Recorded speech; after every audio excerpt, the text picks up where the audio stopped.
Astaghfirullah. Bismillahirrahmanirrahim. Assalamualaikum warahmatullahi wabarakatuh.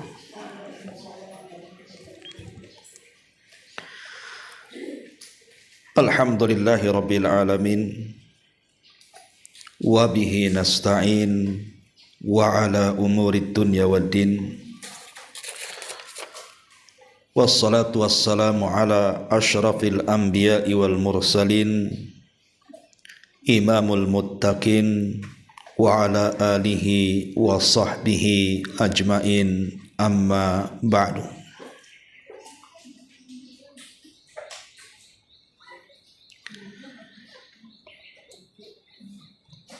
Alhamdulillah, di pagi ini kita bisa kembali duduk untuk bertalabul ilmi.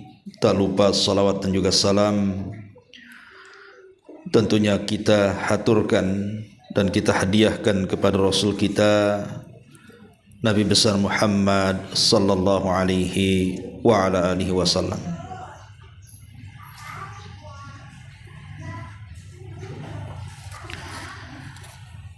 Kita lanjutkan kembali kajian kita, masih membahas Kitabul Jami dalam bab peringatan agar tidak berakhlak buruk.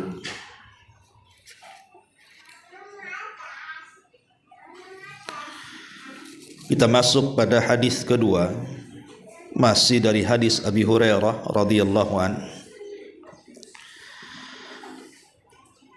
Qala Rasulullah sallallahu alaihi wasallam, laisa asyadidu bisur'ati, innama asyadidu alladhi yamliku nafsahu indal ghadabi. Dari Abu Hurairah radhiyallahu anhu, dia berkata, Nabi sallallahu alaihi wasallam bersabda, orang yang kuat bukanlah orang yang sering menang dalam gulat, akan tetapi orang yang kuat adalah orang yang mampu menahan hawa nafsunya ketika amarah datang.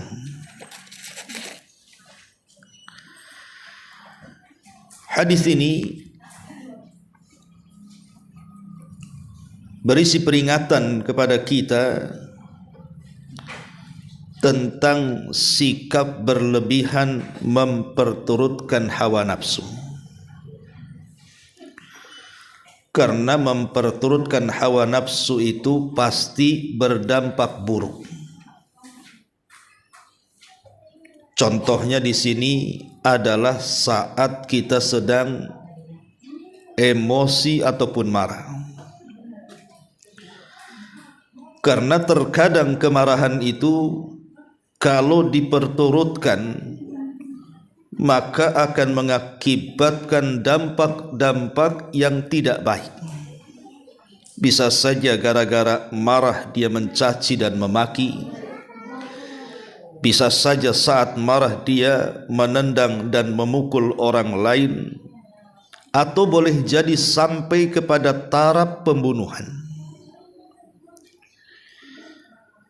Karena sikap marah itu memiliki kejelekan-kejelekan yang besar, maka seharusnya atau sudah selayaknya seseorang itu berusaha untuk menundukkan emosinya dengan menahan hawa nafsunya. Karena yang namanya hawa nafsu itu kan tidak bisa dihilangkan, Bu. Gimana caranya menghilangkan hawa nafsu? Sehingga karena tidak mungkin dihilangkan 100%, maka hawa nafsu itu hanya bisa ditekan. Karena bagaimanapun setiap manusia itu memiliki 3 hati. Apa saja? Pertama, hati yang disebut dengan ammaratun bisu, Dan ini yang paling buruk. Ammaratun bisu itu artinya hati yang selalu mengajak pelakunya untuk melakukan kejahatan. Dan kalau seandainya akal kita memperturutkan kehendak hawa nafsu yang senantiasa memerintahkan kepada keburukan, maka dipastikan dia akan selalu melakukan kejahatan. Kemudian yang kedua, ada hati itu memiliki sifat lawamah. Lawamah itu artinya selalu mencela dirinya sendiri. Dan lawamah ini ada yang positif, ada yang negatif. Kapan dia positif, kapan dia negatif? Pertama, kalau yang dicela dirinya ketika dia tertinggal padanya amalan-amalan kebaikan, menyesal dia cela dirinya, kenapa aku tidak berbuat, kenapa aku tidak ikut menyumbang, kenapa tadi aku tidak ikut ngaji, kenapa aku tadi tidak ikut bersilaturahmi, dan begitu seterusnya. Kenapa aku tidak ikut untuk menengok orang sakit, mengantarkan jenazah, dan lain sebagainya. Lah, jiwa yang seperti ini itu disebut lawamah yang positif. Bisa saja kemudian nanti naik kepada jiwa yang terakhir yang disebut dengan mutmainnah, hati yang penuh dengan ketenangan. Tapi kalau seandainya mencelanya itu karena hal-hal yang negatif, kenapa aku tadi tidak ikut nimbrung, coba kan enak aku ikut ngerumpi. Kenapa aku tidak ikut mabok, kenapa aku tidak ikut judi, kenapa aku tidak ini, tidak itu, dalam rangka kemaksiatan kepada Allah.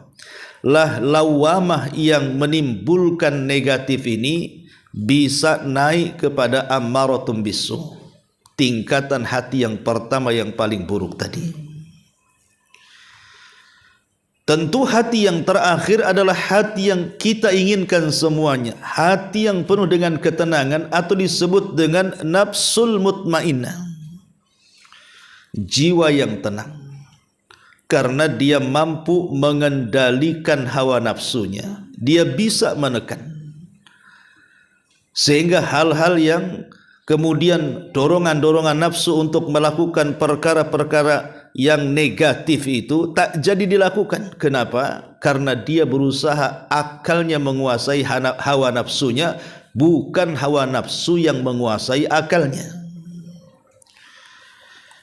Makanya di sini Nabi SAW memperingatkan kepada kita bahwa orang yang kuat itu bukan orang yang selalu menang dalam bergulat. Ya, itu disebut kuat juga, tapi hakikat kekuatan itu bukan di situ, karena itu kan hanya kekuatan fisik. Tapi hakikat kekuatan itu ada pada hati dan jiwa kita. Dengan cara apa? Tekan tu hawa nafsu. Salah satunya disebutkan dalam hadis ini, indal ghadabi, ketika amarah kita memuncak. Karena kalau amarah sedang memuncak kemudian kita memperturutkan amarah kita, maka sekali lagi akan menimbulkan hal-hal yang tidak baik. Wajah kita saja berubah jadi setan. Kalau orang lagi marah dan memperturutkan kemarahannya tuh, yang cantik aja jadi jelek, yang baik saja bisa saja berubah akhlaknya. Ma'asyiral muslimat yang dimuliakan Allah Subhanahu wa ta'ala, tentu menekan hawa nafsu bukan dalam perkara-perkara saat kemarahan saja, tetapi menekan hawa nafsu ini juga melebar kemana-mana. Kita tahu bahwa jiwa manusia itu, jiwa manusia ini Allah Subhanahu wa ta'ala anugerahkan sesuatu yang tidak dianugerahkan kepada makhluk-makhluk yang lainnya, di mana manusia itu diberikan pertama akal. Dengan akal itulah dia bisa menimbang. Yang kedua dengan syahwat, yang di situ ada hawa nafsu. Lah syahwat ini kenapa dianugerahkan kepada manusia? Ada nilai positifnya, karena syahwat inilah yang kemudian manusia itu bisa bergerak. Karena syahwat dia bekerja, karena syahwat dia bersenang-senang, karena syahwat timbul kreativitasnya, dan begitu seterusnya. Tetapi tentunya syahwat-syahwat yang disalurkan kepada hal-hal yang positif, bukan syahwat-syahwat yang disalurkan kepada perkara negatif. Di dalam surah Ali Imran, tepat pada ayat 14 dan 15, Allah Subhanahu wa taala berfirman, "Zuyyina lin-nasi hubbus syahawat." Dijadikan indah pada pandangan manusia itu kecintaan ia kepada perkara-perkara syahwat. Apa saja kata Allah? Pertama, minan nisa'i, kepada wanita-wanita, wal banin, anak laki-laki, wal qanatiril muqantarati minadz zahabi wal fiddah, kepada harta yang banyak dari emas dan perak, wal khailil musawwamati, dan kuda-kuda pilihan atau kuda-kuda yang dipelihara, wal an'ami wal harthi, dan kepada binatang-binatang ternak, sawah-sawah dan ladang. Allah akhiri ayatnya, dzalika mata'ul hayatid dunya wallahu indahu husnul ma'ab. Itulah kesenangan kehidupan dunia, dan di sisi Allah Subhanahu wa taala adalah tempat kembali yang baik alias surga. Inilah 5 macam yang mendorong manusia itu kemudian bekerja syahwatnya. Tetapi 5 perkara ini tergantung perintah syahwatnya. Kalau seandainya perintahnya negatif, ya 5 perkara ini bisa jadi negatif. Tapi kalau perintah syahwatnya positif, maka 5 perkara ini menjadi positif, bahkan mungkin berpahala. Di sini Allah Subhanahu wa taala mencontohkan yang pertama minan nisa, tentu ini bagi laki-laki, bahwa syahwat laki-laki itu suka dengan perempuan ataupun wanita, dan juga sebaliknya tentunya. Tapi yang jelas bahwa kalau seorang laki-laki memperturutkan hawa nafsunya karena kecintaan dia kepada wanita, kita tahu Bu, bahwa Allah mendahulukan dengan kalimat zuyyina linnas, artinya dihiasi, dipandang indah. Jadi 5 perkara ini adalah perhiasan-perhiasan bagi manusia. Yang namanya perhiasan itu kan Bu, ada 2 perkara yang harus dipahami. Pertama, dari mana perhiasan itu didapat, kemudian kemana dan di mana diletakkannya. Sebab kalau seandainya kita salah menempatkan perhiasan saja, itu kan tidak elok dilihat Bu. Umpamanya ibu pakai jilbab, tapi jilbabnya ditaruh di kaki Bu, kan jadi kaos kaki jadinya. Kaos kaki pula diletakkan di kepala, kan jadi orang gila jadinya kan Bu. Jadi perhiasan itu kan ada tempatnya. Oh, tempat jilbab itu ada di kepala, tempat kaos kaki ada di kaki, tempat celana ada di bawah, tempat baju ada di atas, jangan pula dibalik, baju pula di kaki gitu ya, celana pula di badan. Jadi apa itu ya? Artinya bahwa perhiasan itu kan harus jelas letaknya kan. Lah ketika Allah Subhanahu wa taala menyebutkan bahwa di antara perhiasan bagi laki-laki itu wanita, maka dia pun harus jelas dari mana dan di mana diletakkannya. Ma'asyiral muslimat yang dimuliakan Allah Subhanahu wa taala. Maka kalau seandainya kemudian syahwat laki-laki itu tidak diletakkan pada tempatnya, umpamanya dia berzinah dengan wanita yang bukan istrinya, itu kan salah letak namanya, tentu akan membawa dosa kan Bu. Tapi kalau seandainya seseorang melakukan hubungan dengan yang memang itu mahram atau istrinya, maka pasti berpahala. Persis seperti Nabi mengatakan, wa fi bud'i ahadikum sadaqah, dan berhubungan suami istri itu bagian daripada sedekah, atau dengan kata lain bisa berpahala. Sahabat bertanya, Rasul, kok bisa melakukan hubungan suami istri bisa berpahala? Maka Rasul mengatakan, ya, sebab kalau seandainya berhubungan dengan istri tetangga pasti berdosa kan Bu.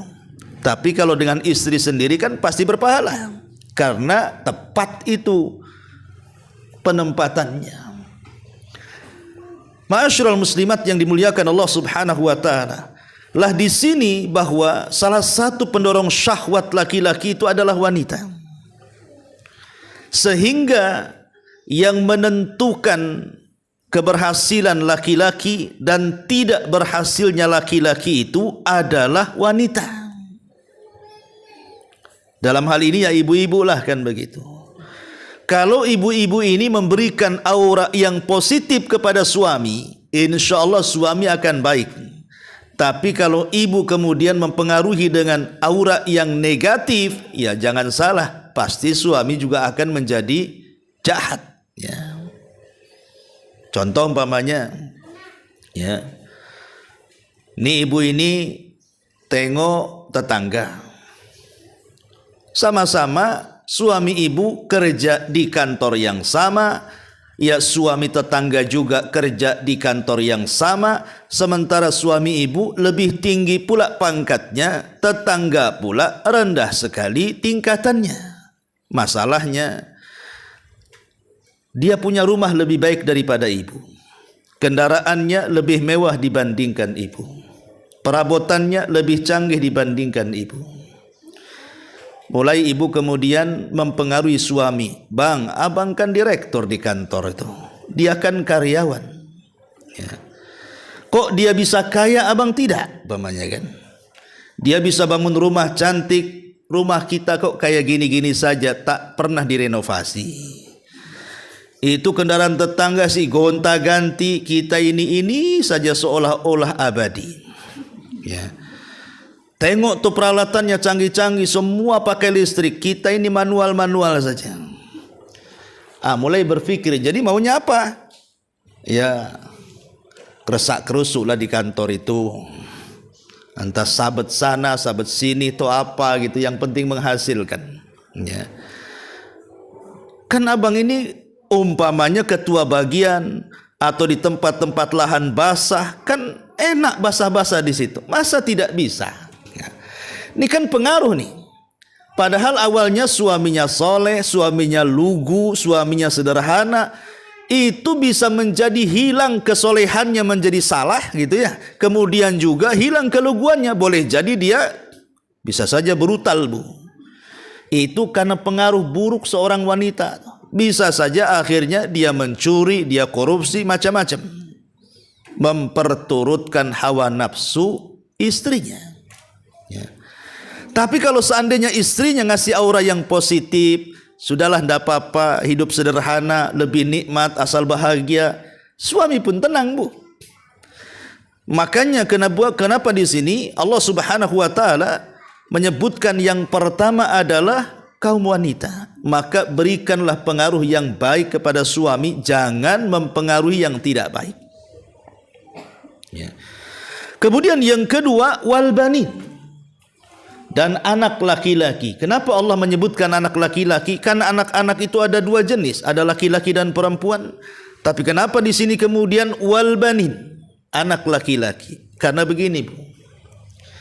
Pertama, anak laki-laki itu adalah perpanjangan nasab keluarga. Karena bin itu bukan diambil dari anak wanita. Bin itu diambil dari laki-laki, kayak ibu di KTP. Pasti bintinya ke bapak kan, Bu, bukan ke ibu. Artinya anak laki-laki itu penerus nasab. Yang kedua, anak laki-laki itu panjang cita-cita. Orang tua ini kalau sudah punya anak laki-laki, kemana-mana tuh cita-citanya. Nak, kau harus jadi dokter, kau harus jadi pilot, kau harus jadi insinyur, kau harus jadi ini, jadi itu. Atau yang positif, kau jadi ulama, jadi ustadz, dan begitu seterusnya.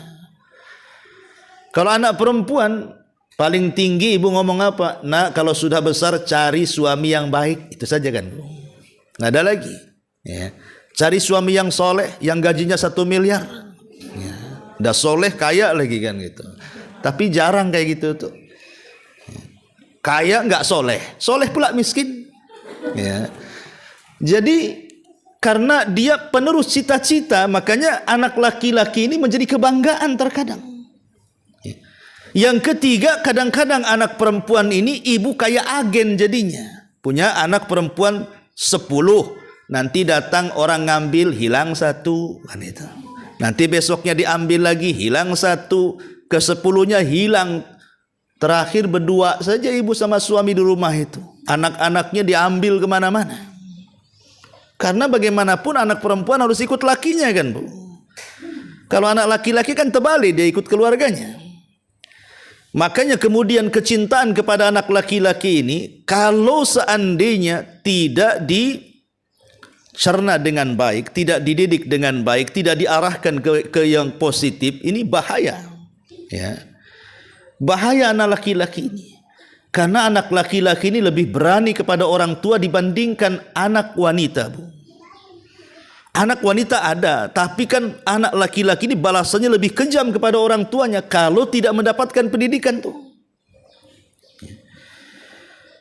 Lah anak ini kan aset kita, amanah dari Allah Subhanahu wa taala. Maka kalau seandainya sejak kecil kita ini punya anak laki-laki, kemudian kita arahkan ke agama, betul-betul kita arahkan ke yang positif, yang memang betul-betul nanti kalau sudah besar, seandainya kepelesetlah anak ini, insya Allah akan kembali karena ibu sudah letakkan dasarnya. Tapi kalau tidak dididik dengan baik, hanya mengandalkan cita-cita duniawi dan lupa dengan ukhrawinya, maka jangan salahkan kalau anak-anak sudah besar itu tidak berbakti kepada orang tuanya. Ya. Jangan hanya sekedar memperturutkan hawa nafsu kepada anak-anak. Yang penting anak saya sukses macam mana caranya. Ngutang. Ya. Akhirnya utangnya setumpuk, anaknya tak lulus. Jadi kadang-kadang memperturutkan hawa nafsu kepada anak ini kan sampai bagaimana caranya dia meraih cita-citanya. Tapi kadang dengan cara yang tidak baik kan. Ingin masuk ke sekolah anu umpamanya. Sementara anak kita ini mungkin kurang cerdas. Akhirnya apa? Nyogok biar dia masuk. Itu kan memperturutkan hawa nafsu. Bayar biar dia masuk. Dan begitu seterusnya. Jadi karena anak ini aset, tekanlah hawa nafsu kita ini ke dunia, arahkanlah ke akhirat juga. Supaya kalau seandainya dia sukses di bidang dunia, dia tidak lupa diri kepada orang tuanya. Kemudian yang ketiga, wal qanatiril muqantarati minadz zahabi wal fiddah. Harta yang banyak. Muqantarah itu artinya malun katsir, harta yang banyak. Ya di antaranya berupa emas, berupa perak. Ini kan percontohan saja. Namanya harta kan tidak mesti emas dan perak, Bu. Karena di zaman dulu memang mata uang itu dari dinar dan dirham. Dinar itu emas, dirham itu perak. Kalau di zaman kita, di negeri kita ya rupiah lah kan begitu. Itulah kekayaan, dengan rupiah kita bisa membeli rumah mewah, Dengan rupiah kita bisa membeli kendaraan indah, dengan rupiah kita bisa meluaskan tanah, dengan rupiah kita bisa bersenang-senang ke sana kemari, dan begitu seterusnya. Ya. Lah ini yang namanya harta, Bu. Kalau seandainya hawa nafsu kita tidak menekan, kecintaan kita kepada harta tidak ditekan, malah ibu umbar kecintaan kepada harta. Harta ini kalau saya ibaratkan ibarat ibu minum air lautan, Bu. Minum air lautan itu kan bukan puas, malah makin haus kan gitu.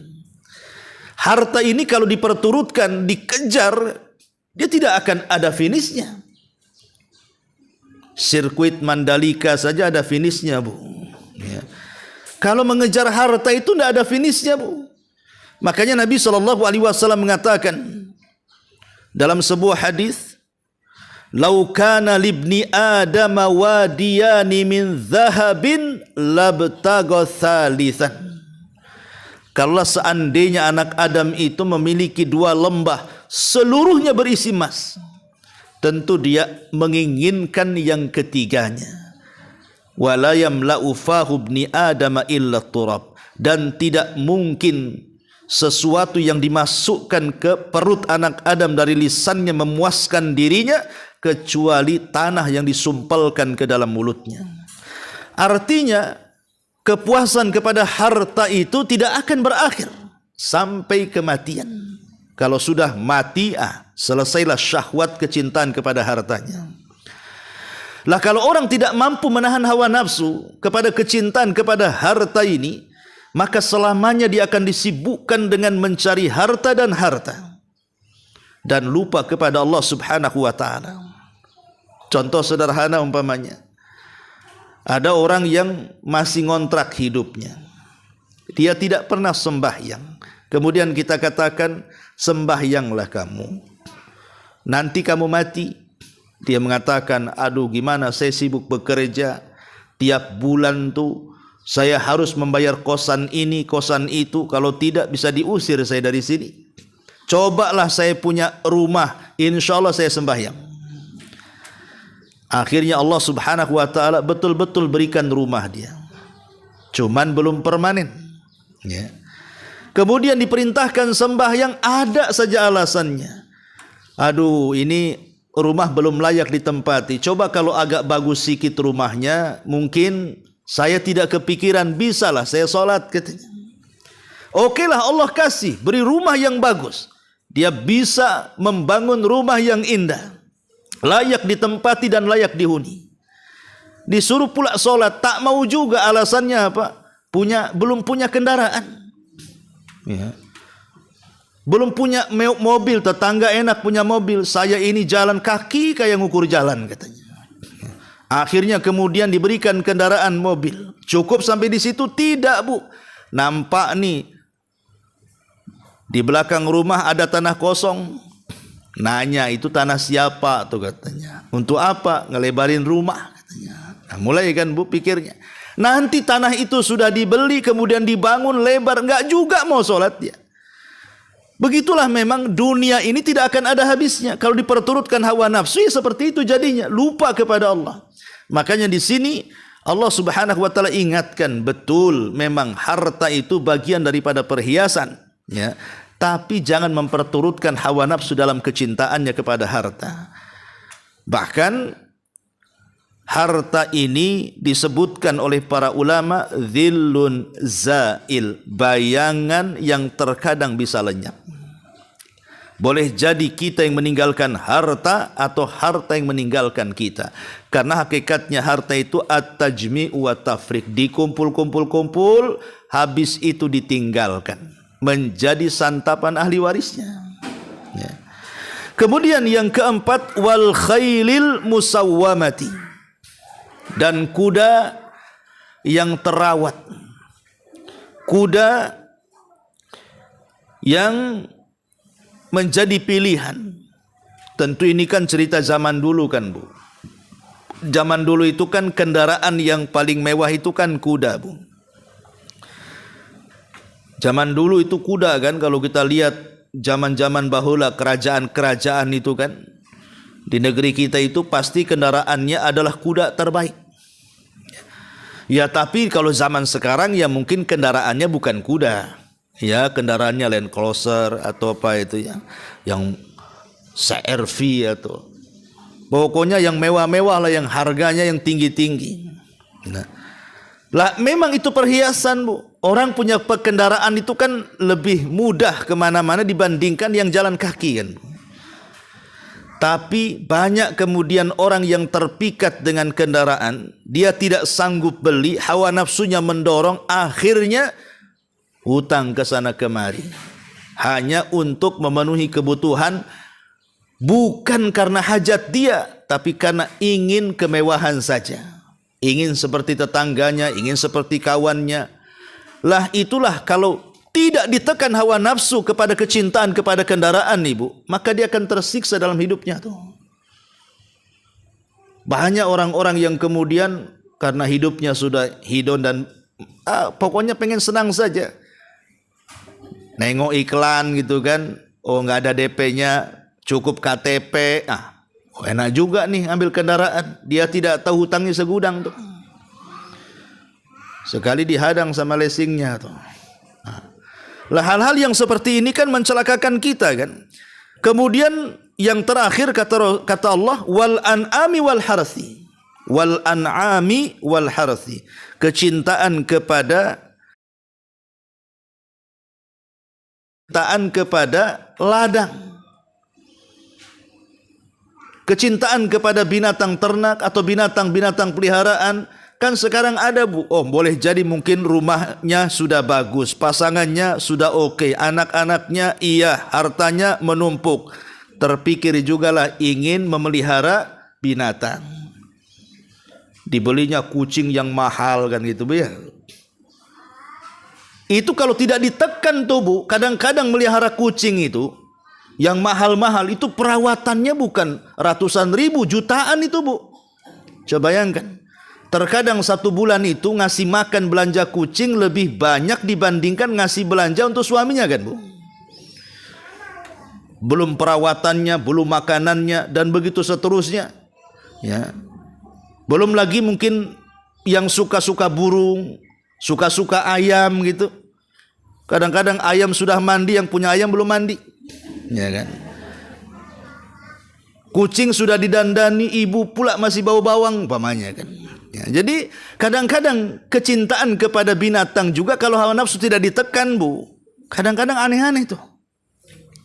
Ataupun ladang, mungkin bahasa kitanya sekarang tanam-tanaman. Kalau ibu kan suka-suka tuh tanam-tanaman. Ya, terkadang harga satu tanaman itu ratusan ribu kan, Bu, ada yang jutaan juga tuh. Ya. Habis, Bu, ya, untuk beli tanaman saja. Padahal panci sudah bolong gitu, malah beli janda bolong. Jadi kadang-kadang kemudian kita ini memperturutkan hawa nafsu, padahal Allah Subhanahu wa taala mengatakan dzalika mataul hayatid dunya. Padahal itu semua hanya kesenangan sebatas dunia saja. Itu akan ditinggalkan. Dan Allah katakan wallahu indahu husnul ma'ab, sementara di sisi Allah itu tempat kembali yang baik. Kemudian Allah ini memberikan solusi pada ayat 15-nya, Qul unabbiukum bi khairi min dzalikum. Maukah kuhabarkan kepada kalian yang lebih baik daripada itu? Lebih baik daripada kecintaan kepada wanita, kepada anak laki-laki, kepada harta yang banyak, kepada kendaraan, kepada binatang, kepada tanam-tanaman. Mau enggak aku habarkan yang jauh lebih baik daripada perkara-perkara itu? Karena perkara-perkara tadi itu kan kesenangan sebatas dunia saja, Bu. Tapi di sana ada kesenangan yang sampai ke akhirat. Kata Allah, Qul unabbiukum bi khairi min dzalikum lilladzina taqau inda rabbihim, bagi orang-orang yang bertakwa kepada Rabb mereka. Apa itu? Jannatun tajri min tahtihal anhar khalidina fiha wa azwajum mutahharatu wa ridwanu minallah wallahu basirum bil ibad. Bagi mereka sorga-sorga yang mengalir di bawahnya sungai-sungai, pasangan-pasangan yang bersih, dan keridhaan dari Allah Subhanahu wa taala, dan Allah Maha mengetahui akan hajat hamba-hambanya. Ya. Artinya bahwa inilah cara supaya kita tidak memperturutkan hawa nafsu. Solusinya kata Allah, lilladzina taqaw. Jadi kalau ingin menekan hawa nafsu kita, kata Allah, tingkatkan takwa kita kepada Allah. Karena takwa itulah yang bisa menekan hawa nafsu. Allah mengatakan di dalam Al-Quranul Karim, wa amma man khafa maqama rabbihi wa nahan nafsa 'anil hawa fa innal jannata hiyal ma'wa. Maka siapapun yang takut, artinya bertakwa kepada kedudukan Rabbnya, dan dia berusaha menekan hawa nafsunya, maka sorga adalah tempatnya. Maka cara menekan hawa nafsu itu dengan cara meningkatkan ketakwaan. Sebab takwa ini, kalaupun lima-limanya kita miliki, lima-limanya kita memiliki pasangan yang kita idam-idamkan, baik suami ataupun istri, ya. Kemudian kita juga memiliki anak-anak laki-laki, anak laki-laki yang sangat disayang ibu, ya. Karena yang namanya anak itu kan si buah hati belahan jiwa, penerus cerita dan penerus sejarah. Itulah anak laki-laki, ya. Okelah ibu sudah memilikinya, atau mungkin harta yang banyak, emasnya di mana-mana, ya. Besarnya bukan kecil, gelangnya kayak pelek sepeda, yang besarnya itu, ya. Okelah dimiliki semuanya. Apakah itu kemudian kendaraan-kendaraannya, kemudian ternak-ternaknya atau ladang-ladangnya, tidak ada masalah. Yang jelas bahwa 5 perkara itu jangan lepas dari ketakwaan. Seolah-olah Allah ingin katakan seperti itu, supaya tidak hilang kendali, tidak memperturutkan hawa nafsunya. Maka landasi semua kenikmatan dunia itu dengan ketakwaan kepada Allah Subhanahu wa taala. Ma'asyiral muslimat yang dimuliakan Allah Azza wa Jalla, maka di sini Rasul mengatakan laisa asyadidu bisur'ah. Orang yang kuat itu bukan orang yang sering menang dalam bergulat, tapi orang yang kuat itu orang yang bisa menekan hawa nafsunya. Para ulama mengatakan bahwa tidak ada jihad yang lebih besar dibandingkan jihad melawan hawa nafsu. Karena Nabi SAW mengatakan, al-mujahid man jahada nafsahu lillah. Seseorang dikatakan mujahid, kata Rasul, orang yang berperang adalah orang yang memerangi hawa nafsunya karena Allah Subhanahu wa taala. Dan Allah katakan, wa man yujahidu fina, atau walladzina jahadu fina lanahdiyannahum subulana. Dan orang-orang yang mereka berjihad untuk kami di dalam melawan hawa nafsunya, maka kami akan berikan hidayah kepada mereka berupa jalan-jalan yang lurus dari kami untuk mereka. Jadi ketika kemudian seseorang itu mampu berjihad untuk dirinya, menekan hawa nafsunya yang menghalang-halangi untuk melaksanakan kewajiban, dia perangi itu, akhirnya dia pun mampu melaksanakan kewajiban-kewajiban Allah. Menekan hawa nafsunya ketika hendak memerintahkan untuk melakukan yang diharamkannya, dia mampu melawannya, akhirnya dia pun meninggalkan yang diharamkannya. Atau dia melawan hawa nafsunya ketika kemudian ada batasan-batasan Allah yang hendak diseberanginya, dia tekan hawa nafsunya sehingga tetap berdiri dalam batasan-batasan Allah Subhanahu wa taala. Maka kalau kita bisa melakukannya seperti ini, maka ini disebut afdalul jihad. Seutama-utama jihad adalah orang yang berjihad melawan hawa nafsunya, ya. Karena kalau orang tidak bisa menahan hawa nafsu, akhirnya betapa banyak orang-orang yang meninggalkan kewajiban, malas sholat, malas puasa Ramadan, sudah kaya tidak mau zakat, tidak mau haji. Itu karena memperturutkan hawa nafsunya tuh, yang mengakibatkan ketika yang wajib-wajib ditinggalkan terjerumus kepada yang diharamkan. Akhirnya kemudian dengan kekayaannya dia pun melakukan maksiat kepada Allah Azza wa Jalla. Dia gunakan tuh kekayaannya untuk hura-hura, waktunya untuk hura-hura, seolah-olah tidak ada faedah dalam kehidupannya, bahkan batasan-batasan Allah pun diterjang dia. Ya. Ma'asyiral muslimat yang dimuliakan Allah Subhanahu wa taala, sebagian ulama menyebutkan ada beberapa amalan yang bisa menekan hawa nafsu. Pertama, al-isti'anatu billah, mintalah pertolongan kepada Allah. Minta pertolongan kepada Allah. Wa iyyaka nasta'in, dan hanya kepadamu ya Rabb kami meminta pertolongan, karena Allah lah yang sanggup menahan hawa nafsu yang ada pada diri kita. Minta supaya Allah tekan hawa nafsu kita. Kemudian yang kedua, dawamul mujahadah, teruslah membiasakan untuk menahan hawa nafsu. Ketika lisan ibu itu selalu ingin bergibah, cobalah dipalingkan lisan itu kepada perkara-perkara yang bisa menyibukkan seseorang untuk bergibah. Umpamanya dia berzikir, umpamanya dia membaca Quran, sehingga dipalingkan dari gibah. Ya. Ataupun mungkin tahanlah jiwa ini untuk kemudian membeli semua yang dikehendaki dirinya, hawa nafsunya. Tahan. Ada sesuatu yang manfaat, ada yang tidak manfaat. Kemudian yang ketiga, ar-rifqu bin nafsi, lembut dengan jiwa. Melembutkan hati dengan jiwa. Artinya jangan melakukan sesuatu yang kita ini tidak sanggup melakukannya. Lembutkan kepada jiwa kita. Kalau kita tidak sanggup, jangan diperturutkan. Pamannya ibu pengen mobil, sementara suami kerja tukang. Berapalah gaji si tukang itu? Mungkin satu hari cuman paling banyak 200.000 kan begitu. Sementara yang ibu inginkan mobil yang mewah yang dikendari orang-orang yang memang punya kekayaan yang banyak kan gitu. Jangan dipaksa, kasihanilah hawa nafsu itu. Ya, tekan gitu ya. Kalau memang kita ya lebih qanaah bahasanya, redho dengan pemberian Allah Subhanahu wa taala. Kemudian yang keempat, ta'widun nafsi alal qalilid daim alladhi huwa khairun minal kathiril munqati. Biasakan jiwa ini melakukan hal-hal yang kecil dalam ibadah tetapi sifatnya terus menerus, bukan dalam perkara besar tapi sifatnya terputus.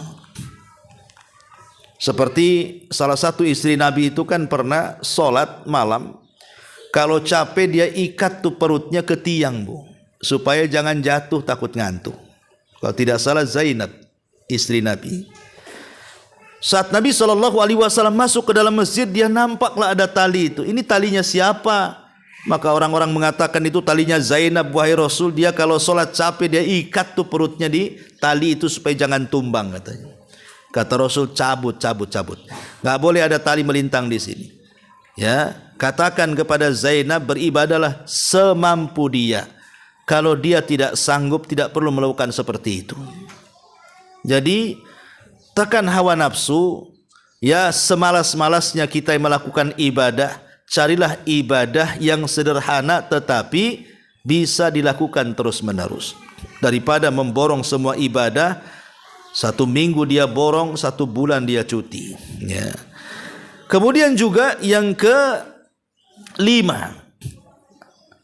Yang kelima adalah al-ihtimam bil a'malil lati yata'adda naf'uha lil ghairi.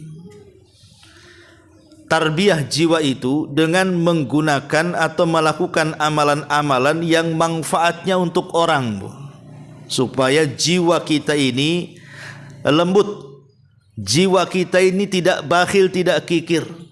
Seperti umpamanya berkunjung kepada orang-orang fakir, berkunjung kepada orang-orang sakit, berkunjung kepada anak-anak yatim, supaya jiwa kita lembut, tidak keras hati, gitu ya, mudah meneteskan air mata, ada sifat kasihan kepada orang.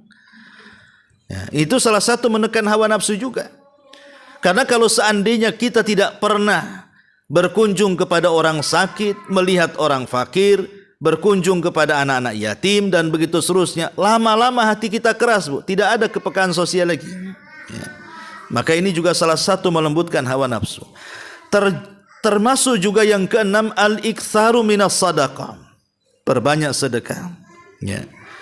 Perbanyak sedekah, itu juga bagian daripada melembutkan hawa nafsu. Termasuk ziyaratu al-qabri. Ziarah kubur artinya diingatkan dengan kematian. Ya mungkin kalau ibu kan jarang-jarang lah ziarah kubur itu. Kalau bapak-bapak kan disunahkan sering-sering. Ya. Atau mungkin ibu ketika ada tetangga meninggal, ibu terlibatlah dalam fardu kifayahnya, entah ikut memandikannya, mengkafaninya, dan ikut menyolatkannya. Itu juga bagian daripada melembutkan hawa nafsu. Karena mengingatkan kematian itu, jiwa kita tidak mungkin memperturutkan hawa nafsunya. Bahwa seseorang itu ada batasnya dan seseorang itu pasti ada pertanggungjawabannya di hadapan Allah Subhanahu wa taala. Ya. Ma'asyiral muslimat yang dimuliakan Allah Subhanahu wa taala, dan tentunya juga tafakur.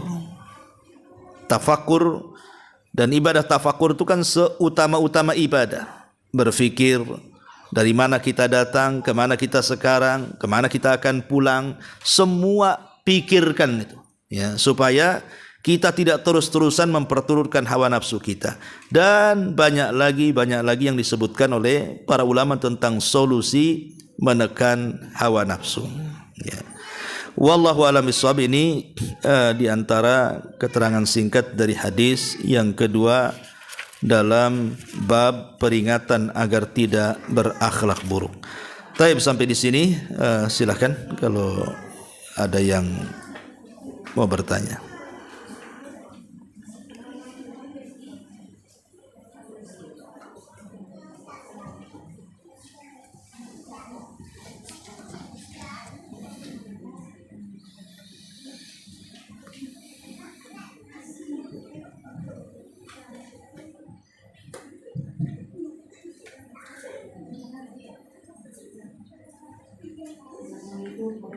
Waalaikumsalam.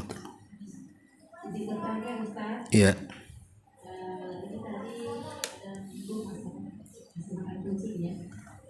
Iya.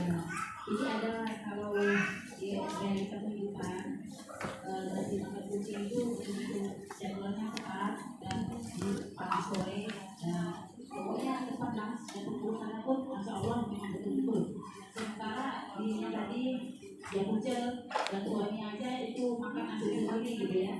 Terus itu gimana ya Ustaz kalau gitu ya? Kalau kita kejelasannya Ustaz, banyak kejadian seperti itu. Iya. Bismillah, alhamdulillah. Islam itu tidak melarang kita ini suka dengan binatang peliharaan. Bahkan di zaman Nabi ada sahabat namanya Abu Umair, punya peliharaan burung namanya Nughair. Tapi karena tidak cakap memeliharanya, dia masih 10 tahun, tak pandai merawat binatang, entah masalahnya apa, matilah tuh burung tuh, namanya si Nughair itu. Maka Anas bin Malik radhiyallahu anhu memberitahu Nabi, adiknya bersedih hati karena kematian peliharaannya. Maka Rasul sallallahu alaihi wasallam ingin menghibur sahabat Abu Umair ini yang kemalangan akibat burung yang meninggal dunia. Karena bagi anak-anak terkadang kehilangan mainan itu lebih sedih dibandingkan kehilangan orang tua, kan Bu? Anak-anak kecil itu kan itu, kalau mainannya direbut orang itu dia bisa bertengkar Bu, pukul-pukulan. Ya, bisa guling-guling, bisa nangis 1 jam tuh. Ya, itu anak-anak. Ya, kalau ibu kan kehilangan suami kan itu. Jadi Rasul itu ingin menghibur anak-anak. Datanglah kemudian ke rumahnya Anas ibn Malik, dicarinya Abu Umair. Ketika Abu Umair sudah di hadapan Rasul, apa kata Rasul? Ya Aba Umair, ma fa'alan Nughair. Wahai Aba Umair, apa yang dilakukan burungmu si Nughair itu? Maka Abu Umair mengatakan, mati ya Rasul, mati dia wahai Rasul, katanya. Ya. Jadi boleh kita ini memelihara binatang, tapi yang wajar, ya. Jangan kemudian bersifat tabdzir dan juga israf. Jangan bersifat tabdzir. Tabdzir itu artinya ya tadi, membuang harta kepada sesuatu yang manfaatnya tidak banyak. Padahal di sana ada yang jauh lebih manfaat. Ibu punya kucing peliharaan, tetangganya miskin. Kalau seandainya biaya untuk kucing itu diberikan kepada tetangganya, kan jauh lebih manfaat, Bu. Ya, memang memelihara binatang itu bagian dari sedekah, tapi jiwa manusia lebih berharga dibandingkan binatang. Atau tidak perlulah jauh-jauh ke binatang. Ibu punya suami umpamanya, yang kalau seandainya uang untuk perawatan kucing itu ibu gunakan untuk beli skincare, beli lipstik, beli bedak, beli yang ya berkaitan dengan kecantikan lah, ke salon, ke ini, kan lebih manfaat, Bu. Karena suami nggak pernah lirik kucing, yang dilirikan ibu. Ya, nanti suami cemburu kan gitu. Lah ini yang harus dipahami, boleh. Dan sebenarnya yang namanya binatang itu kan dia ada sifat kebinatangannya, Bu. Ada sifat kebinatangannya.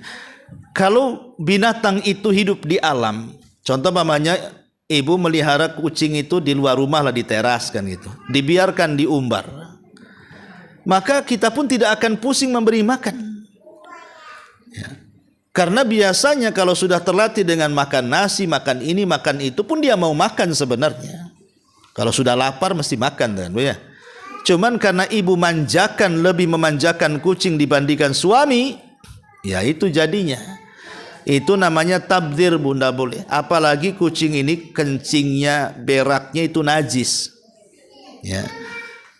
Jangan sampai kemudian melihara kucing itu dalam rumah. Takutnya dia masuk ke kamar, masuk ke tempat sholat kan gitu, Bu ya. Habis kencing tahu-tahu tidur di sejadah, ibu mau sholat pula, sementara syarat sah sholat itu harus bersih dari najis. Nah, hal-hal yang seperti ini harus dipahami, bahwa binatang itu punya sisi kehidupan sendiri mereka itu. Ya, peliharalah dengan cara wajar. Kalau sampai mengeluarkan uang luar biasa, Bu. Kadang-kadang yang punya kucing saja makan dia itu tidak seenak makanan kucing. Coba kalau makanan kucing itu diberikan kepada makanan untuk ibu, kan sudah mewah, Bu. Karena ada makanan kucing itu mahal itu. Belum nanti batuk sedikit dibawalah ke pet shopnya kan, Bu ya. Udah kayak anaknya setep aja tuh. Udah bingung kucingnya sakit kan itu. Langsung dibawa ke dokter, biayanya lagi. Dokter binatang ini lebih mahal kadang-kadang dibandingkan dokter manusia tuh. Jadi banyak hal lah kan begitu ya. Ya maksudnya itu bolehlah kita suka dengan binatang, tapi ya sekedarnya. Sekedarnya ya. Jangankan kepada binatang, kita suka dengan anak kita, kita suka dengan istri kita, dengan suami kita, dengan orang tua kita, dengan orang-orang yang kita cintai saja. Rasul yang mengatakan, cintailah sekedarnya, karena boleh jadi mereka akan menjadi musuh kita. Ya, jadi hal-hal yang seperti ini betapa banyak coba orang-orang yang dulunya suka kucing, dia sudah keluarkan banyak-banyak, rupanya ada waktu jenuhnya. Malas, akhirnya dikasih tetangganya, udahlah kasih orang sajalah kan itu, atau dijual saja. Padahal uang dia sudah juta-juta, masih mending melihara ayam kan, Bu. Bisalah dimakan dagingnya, telurnya bisa untuk jamu. Nggak mungkin lah ibu makan daging kucing, kencingnya aja tidak jadi jamu kan itu ya. Nggak ada, kucing itu hanya dinikmati keindahannya saja, nggak ada lagi. Dia hanya nengok cantik kucingnya ya. Oh bagus kucingnya, lucu, itu saja keindahan kucing, ada lagi. Tapi kalau melihara yang lain itu kan yang manfaatnya lebih besar, kan lebih banyak. Udah sedikit pengeluarannya tapi dinikmati ya. Maka cerdaslah dalam pengeluaran ya.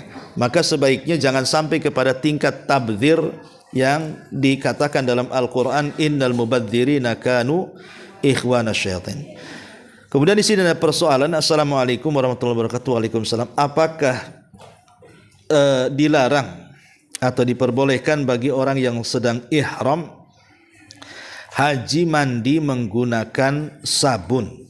Ya, boleh.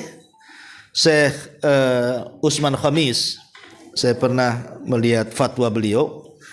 saat boleh nggak seseorang pemanya dari Madinah hendak umroh, kemudian kan umumnya kita kan ke Madinah dulu entah berapa hari kemudian ke Mekah.